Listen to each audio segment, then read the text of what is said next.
तो ब्रेक के बाद और बहुत स्वागत बा। आप देख रहल बानी हमार खास पेशकश जन्मदिन का जलवा।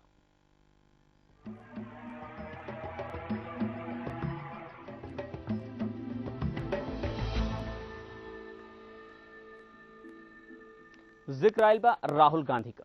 राहुल गांधी वो नाम है जो हो न हो मायावती के खासा परेशान के लिए बा।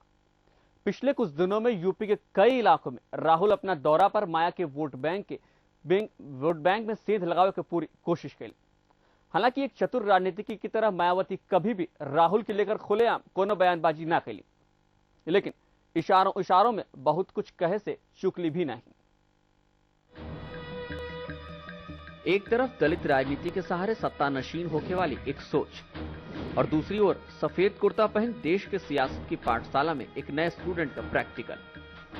दरअसल ये दोनों चीजें ऊपर से देखे पर बिल्कुल जुदा दिखेगी, लेकिन मकसद दोनों का एक है, यूपी की सियासी बिसात पर अपने मोहरों का प्रभुत्व।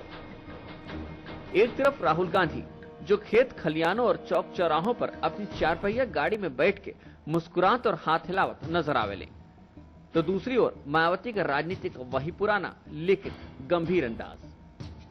राहुल जहां हेलीकॉप्टर से लंबी दूरियों के नापे निकले लें, तो वहीं मायावती अम्बेडकर पार्क के इर्द गिर्द घूम के हर दूरी के कम करे का कोशिश करेले।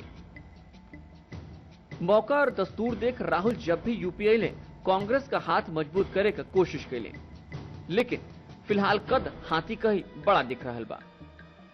जब सूबे में एमएलसी चुनाव का नतीजा आयल तो साफ हो गये कि राहुल गांधी के किए धरे पर महंगाई पानी फेर चुकल बा।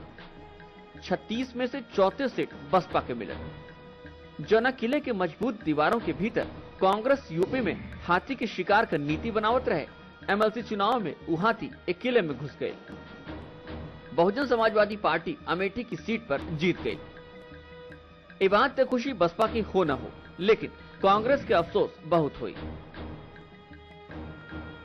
दरअसल राहुल के पिछले दिनों के दौरा के बाद लगे लगल रहे कि आम से लेकर खास तक कांग्रेस के हाथ के साथ हो रहा बा, लेकिन एमएलसी चुनाव का नतीजा कांग्रेस के फिर से सोचे पर मजबूर कर देले बा। ब्यूरो रिपोर्ट के साथ आशीष तिवारी, हमार टीवी, बनारस। यकीनन राहुल गांधी का नाम मायावती के जरूर परेशान के लिए हुई। हालांकि उम्मीद यह कही जा सके कम से कम मायावती के जन्मदिन का जश्न में उनके राहुल गांधी आज कम से कम ना याद आये है। यूपी की सियासत में अगर बात की जाए तो आजकल शेह और मात का खेल चल रहा बा।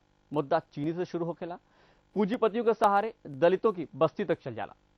कोई उत्तर से पहुंची तो कोई दक्षिण से, कोई हेलीकॉप्टर से लैंड करेला, कोई फ्लीट और हूटर की आवाज के साथ पहुंचेला, लेकिन दोनों का मकसद महज एक, वोट वोट और सिर्फ वोट।